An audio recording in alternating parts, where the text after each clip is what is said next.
Is that come up on your screens? Yes, that looks good. Yeah. Okay. Great. Yes. Well, this is the title of the work that I thought I'd present. A good part of it done by an earlier master's student that I had with me last year at Joachim, and it's based on this wave energy converter. The inventor, Professor Peter Stansby from the University of Manchester, and also with Professor Thomas Impeluso here at HVL. I've put in brackets for offshore aquaculture. I know there's a few that are very interested, I think, in this element. This has been a smaller extension study that we've done recently, so I don't want to kind of say it's all focused on that, but I think it offers quite a few interesting questions going forward. So it's a small element towards the end. So I'll present, well, first a bit more general about wave energy. I'm not sure how many involved in this. So a bit of a status update. Where are we today with wave energy? I'll cover some basic principles before I present the device and some modeling that we've done with the results of that, both, well, really from the modeling and experimental work that's been going on more generally. And then apply a case study to an offshore fish farm. Well, we've all probably seen maps like this. It's showing annual mean power density throughout the world, and we see where we've got the largest fetch, we get the largest power density from the waves. It also means that the highest concentration of power is offshore, far from shore, which presents a bit of a challenge, but nevertheless, if we look at the power that's available in a wave, I don't know whether you see my cursor, but it's proportional to the significant wave height, HS squared, times a mean wave period. That's in watts per meter width of wave crest. So if we imagine that we've got long wave crests, that's the energy per meter width of that wave. That's equivalent to about half times the significant wave height squared times the mean period. So if we have a 3 meter significant wave height, 10 meter period, we're getting about 45 kilowatts per meter width of crest. That's input into the system. I'll come back to that a little bit further on, but that gives you a bit of a scale of power that's available. Some types of devices. This is quite a nice table showing different working principles of devices and distance to shore. If we pull some of them out, we've got sort of point absorbers, which basically they have a very small dimension relative to the wavelength, and they can operate in pitch or in heave. Yeah, there's been quite a lot of these devices. Wavestar was quite a famous Danish concept, yeah, there's quite a few working on this principle. Potential problem being is that you've got a single mass system that's really got a predominantly strong resonant frequency at one wave period. So it potentially limits how much power can be extracted. We have terminator devices. These essentially stop all wave motion beyond them.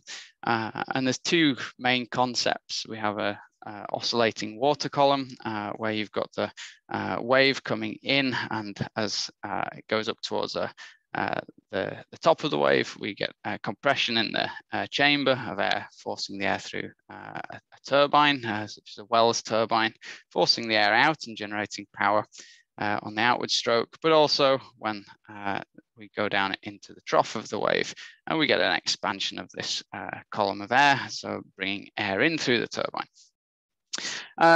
They're typically placed on shore, but you can get floating concepts as well that have been studied quite heavily in Japan, actually. Another terminator device is an overtopping device, such as Wave Dragon, which is a Danish design.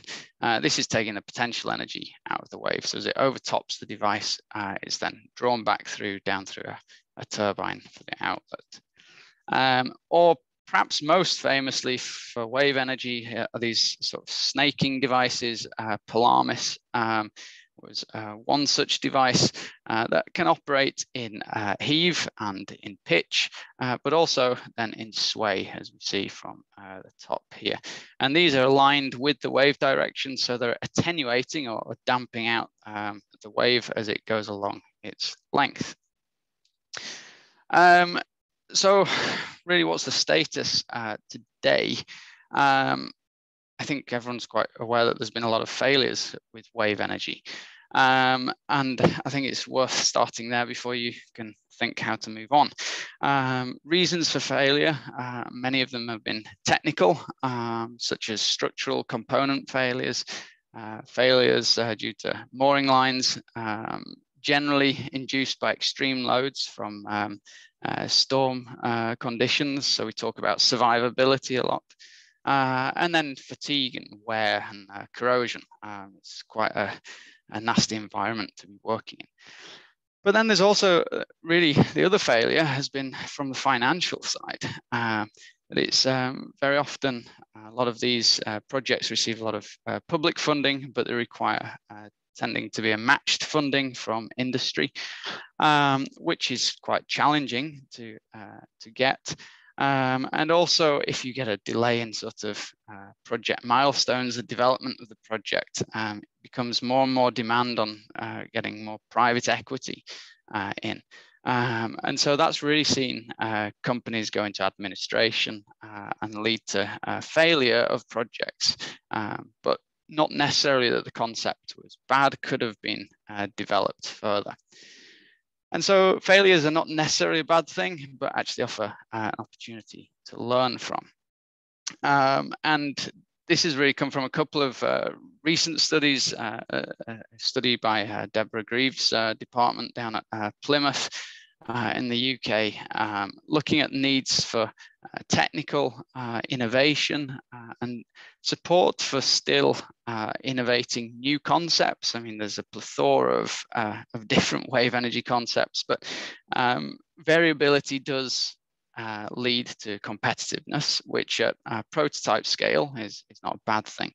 But also there needs to be a move towards standardization, and that standardization is also in terms of the design standards that you're designing to.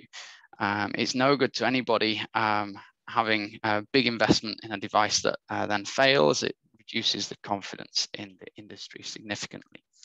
There's a need for specialized supply chains. There's a lot in similarity with the oil and gas industry and offshore wind, but towing out these devices might require different vessels depending on where they're located. And one opportunity really is perhaps through learning in a niche market situation. And that's what I'm going to come to at the end of today, potentially integrating them in breakwaters for desalination, aquaculture, or as E and I are doing with their ISWAC, coupling it to oil and gas, as well as other areas. And this study really showed that, well, it was actually from the European Commission. This was saying, although that the levelized cost of energy needs to be considered in the design, it needs to be integral to the original design, that you could get the cost of energy down. It shouldn't be minimized too quickly that it goes at the expense of the integrity of the system, i.e. Scaling up to full-scale sea trials too early. So there's some specific financial support requirements specific to wave energy. And so these are really the challenges, but also the opportunities, I think, going forward for wave energy.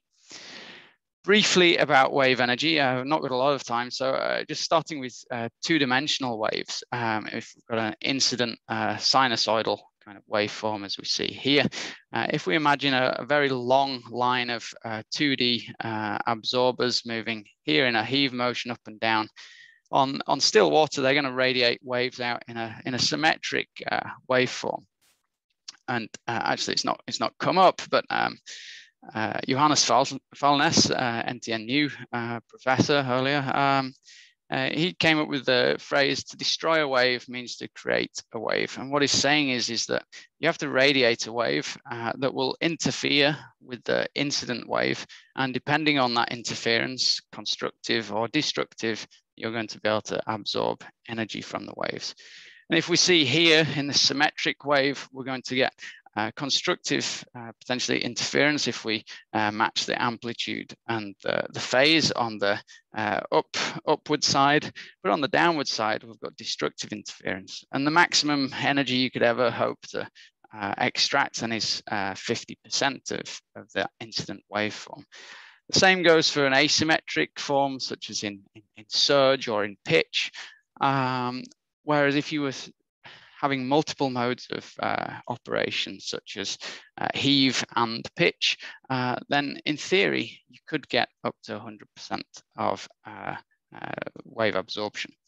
You can also get up to, in theory, 100% of absorption, though demonstrated for about 85% with Salter's duck here. This is an asymmetric form where we've got this circular front or back side of the float and an asymmetric backside here. So this is flapping with the incident waves coming in from the right, and it's a long time exposure. So you see the change in the wave elevation between the top and the trough, and the crest and the trough.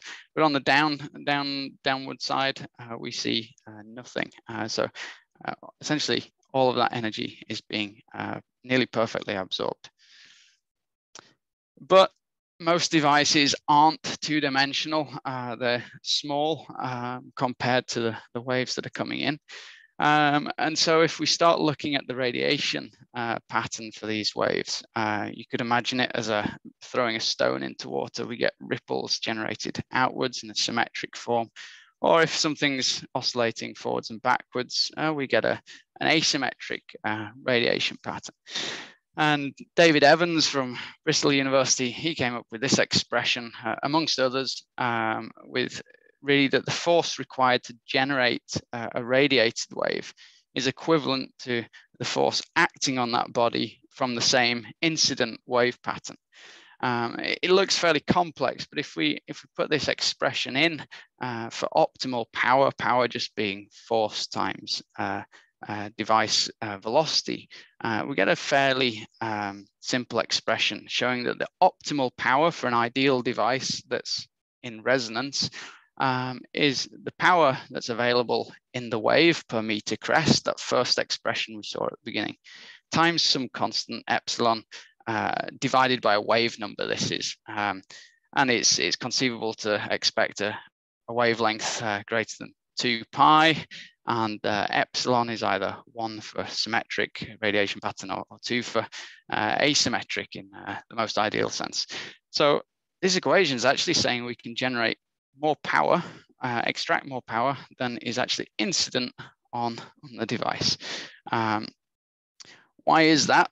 I think the best example I could give is that this is more or less acting as like a big funnel, that you've got a radiated wave that's interacting far beyond the width of the device itself. So it's able to draw in energy from further afield. Real devices are going to absorb less than optimal. They're not always resonating. And there's losses in the system. So we define a hydrodynamic efficiency called a capture width ratio. This is something that I'm going to use and come back to for when we look at the device we've been studying. And the capture width ratio is defined as the capture width, which is the power absorbed by the device divided by the power per unit crest width, divided by a characteristic width. And this allows basically a comparison of different technologies of different sizes. So it's non-dimensional, is this? And the length that we're using today is the wavelength associated with the peak period. So M4, it doesn't stand for Manchester in any sense. It stands for multimode, multi-body. So it looks something like the picture here. We've got a large stern float, a medium middle float, and a small bow float. And this is important so that the device always stays headed into the waves. The first two floats are joined physically together with a hinged pivot out to the stern float. It's targeting a levelized cost of energy of around 10 pence per kilowatt or less. And it's hoping to have a high power capture. The different size floats means that we have different resonant periods for each float. And the arrangement of them like this, we have pitch of the stern float about the hinge. So that's going to get us our pitch mode of absorption. But all of these floats are also heaving up and down. So we get a heave. But also because of that pitch about the hinge, we've actually got a surging motion in and out. So it's capturing multiple modes of absorption. And we have a power takeoff that's either a linear generator or a hydraulic power takeoff here that's an actuator. It's above the deck, so it's fairly accessible for maintenance. This device was tested pre sort of 2015 at Manchester's Wide Tank, which I did quite a lot of testing in.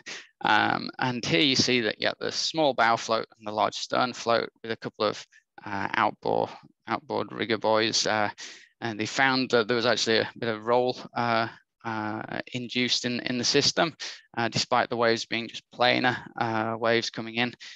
So that they were put there, but that roll didn't really reduce power output significantly. We've got a mooring system coupled up to a buoy here with a straight line out to the bow float. And then it was developed further by adding more floats. And this is testing done at Cork for extreme maximum wave height, significant wave height. Peak period here is about 1.4 seconds model scale, which we'll see in a minute is beyond sort of its peak power generation. The power capture devices, the power takeoffs, have actually been removed, which you would do to protect it in a storm.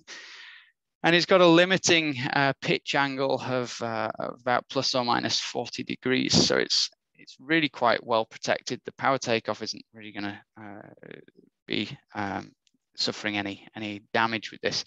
This is a 6-float system. You see that there's 2 stern floats. There's 3 floats across the middle and 1 float across the front. And the size of these has something to do with how much power you can capture. So we can't just keep testing and testing to find out what's the best system. We need some model. So we started with a 3-float system. I should say that Peter did this. This is before I got involved in any capacity. And he modeled this using vectorial mechanics for up to 8 floats. And well, with the 3-float and the 6-float system, it's proven to give a very good comparison to the experiments, almost perfect. But it gets more and more complex the more and more floats that we add. So the work that we did with Joachim was to use an alternative model in dynamics known as the moving frame method. And this could solve some of this complexity of modeling. So I don't want to go into too much detail about the modeling. I don't think that's perhaps the interest, but just to kind of explain the basic fundamentals of it, you have a moving frame that is located with the center of gravity of the device. And at the beginning of time, you situate an inertial frame of reference. This reference is back to our global coordinate system of the ocean. And this moving frame is then fixed with the device's center of gravity. We use the special Euclidean group in 3 dimensions to combine all of the information on rotation and translations into a regular matrix structure. And this has a lot of power, really, because all of the matrices are very much the same form. and it allows us to exploit some very powerful matrix manipulation. Applied to the M4, we'd have a moving frame on the bow float, the mid float, and the stern float. We could have had one common moving frame for the bow and stern float, but since we get all our hydrodynamic information of radiation, added mass coefficients, etc., about for each float, it's really better to place them at the center of gravity. And so, yeah, we can then define some these absolute frame connection matrices for each float, where we have the first float, we translate along to the second float, we translate up to the hinge and along and down to the stern float. And I mean, they perhaps look a bit awful, these matrices, but you see that they've all got the same common form, that we've got this rotation matrix in the first place, and this is just a relative connection between the third and the first and second floats. And then we have basically just a translation with the relative translation of the float about essentially referencing to the first float. So this notation is very general, and it's not very confusing. It's very logical to follow through. So it makes it really better for reducing human error. We get a set of equations of motion, not emotion. We get a set of equations of motion. In our typical Newtonian form, we have, as you might be familiar with, it looks like this. We have an inertial mass term times an acceleration, plus a damping term times the velocity, and a stiffness times our position is giving us the total force.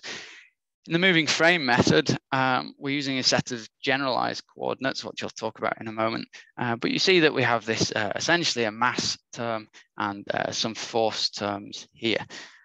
What's nice about this is that we don't have, or because of the special Euclidean group, we know the inverse of a matrix intuitively. So we don't, unlike here, we'd have to do some fairly complex matrix inversion, which is numerically a bit difficult. Yeah, this is already known. So these ODEs can be solved by really any second order time stepping method. We chose first, well, Joachim used the Runge-Kutta fourth order method, but that was redundant. So we moved it to a midpoint method, and Peter used something called Beeman's method. The generalized coordinates, well, okay, we have a lot of coordinates in our Cartesian system of kind of vectorial mechanics, but we can reduce this to just 4 minimal coordinates in the moving frame method. So we've really reduced our system down quite a lot. Okay, that was the boring bit. The interesting bit is how did that compare? And we're seeing in the black lines is for heave, and the gray lines is for surge, and this is of the stern float at the back, with the dashed showing the original model of Peter, is a vectorial model, and our model in the moving frame with solid lines. There are some discrepancies. That's probably because of the time stepping method we've used, but also our hydrodynamic information is provided at the center of buoyancy as opposed to the center of gravity. We didn't account for a small translation for that. But nevertheless, the error is less than about 3 or 4 millimeters in each motion. So we're getting very, very good agreement, as would expect. I mean, we get the same equations of motion ultimately. It's just a different way of handling them. We didn't get any benefit in computational runtime. It's actually 4 times slower per iteration than the vectorial model, but this is because we were using a symbolic toolbox in MATLAB that's extremely slow, and now I've been moving that to a numeric solution. But this notation is consistent, and it's also very open for parallel processing that we haven't done either. So these computational times you can take with a pinch of salt, really. So the results on capture width ratio, and I'm realizing I'm pushing myself for time here. I thought I had half an hour, not 25 minutes. these are the results that Peter had, and we were identical to this, getting a power capture width ratio at kind of its peak frequency of over 30% on the 3-float system. That's quite high for first go, but for the 6-float system, we're approaching a maximum. That's in the experimental is the blue here, of around 1. So we're absorbing essentially all of the incident power available in 1 wavelength. If we go up to 8 floats, as is proposed here, you can actually potentially exceed twice the power. So there's a potential for very high power capture. And if we apply this to some real sites, Joachim looked at the Belmullet site in Ireland. He was getting an annual energy yield of about 8 gigawatt hours per year. And that's with a rated power of the device of about 3 megawatts. That's assuming you have a capacity factor of about 35%, I think. Whereas if you had an 8-float system, you'd be having nearly 9 megawatts of rated power. Earlier modeling has shown that you'd have a rated power of about 18 megawatts if you applied this at a much more power-intensive site, such as the Death Coast in Spain, which is way and above even today's largest wind turbines. So the whole point with this is that we've got a scalable system that we can specify for each site of interest to exploit the best of the resource. So the final bit then is, well, I talked about niche markets, and something we were interested in then was offshore aquaculture. What could that offer? And you might have seen Salmar's system here. Movi have already been looking at this in Scotland, actually, for coupling wave energy with aquaculture. I took an earlier study from one of Finn Gunnar's master's students that showed the average power required on aquaculture systems of today, which aren't as large as this Salmar system. So that's something to consider. But in this study, if you're going to provide offshore wind, is what was considered here, you'd be trying to offset diesel generation. That has a price of between 15 to 26 pence per kilowatt hour. And you would need sort of either, well, between about 50 to 150 kilowatts of offshore wind capacity. And depending on whether you have a single wind turbine delivering this, or maybe a farm of, I think, 10 turbines were looked at, your price is varying in this region of 20 to 50 pence per kilowatt hour. And the cheapest was with a 150 kilowatt, 40 meter diameter rotor. If we do similar for M4, we need to scale up from lab scale about 25 times. That gives us an average power capture of 47 kilowatts, and levelized cost of energy based on a significant wave height of 1 meter would be 32 pence per kilowatt hour. This is based on essentially the structural cost of the steel. I think £2,000 per ton of steel, and it's a 250 ton system. It takes up about 50 by 40 meters of area, which is about the same size as the nets. So it's a similar size to the farm, and that's on a 6-float system. But if we get up to an average significant wave height of around 2 meters, we see levelized cost of energy goes down to about 8 pence per kilowatt hour. So I then just did a quick study looking at Karmøy, where the original high wind demo, well, was and is located. There you have an average significant wave height of 1.7 meters and a peak period, average peak period of 8.5 seconds. And so we're basically right in this ballpark of cost of energy around that you'd be expecting from offshore wind and also diesel generation. So why not consider wave energy? It's also potentially got less visual intrusion, though might not be an issue offshore. So to just briefly conclude, M4 has got high power capture and it's demonstrated survivability in storm conditions at lab scale. And we've done some modeling and we've got very good agreement. And this model offers good potential to go forward further with, but the hydrodynamics is the more challenging side for modeling, to be honest. M4 then looks to be an economically competitive option when we look at a niche market such as offshore aquaculture.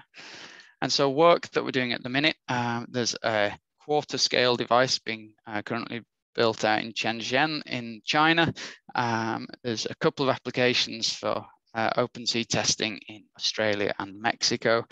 A couple of grants have been successful for improvement of the power takeoff and control of the device, and also for moorings, design of moorings. We're taking the moving frame method a bit further forward. We're also applying it for offshore wind. And I've just recently submitted an application to the Research Council for looking at nonlinear hydrodynamic loads in mooring lines for all ocean renewable energy applications. So that was it, 31 minutes finished. If you've got any questions, I'll happily take them now, and my references are all there.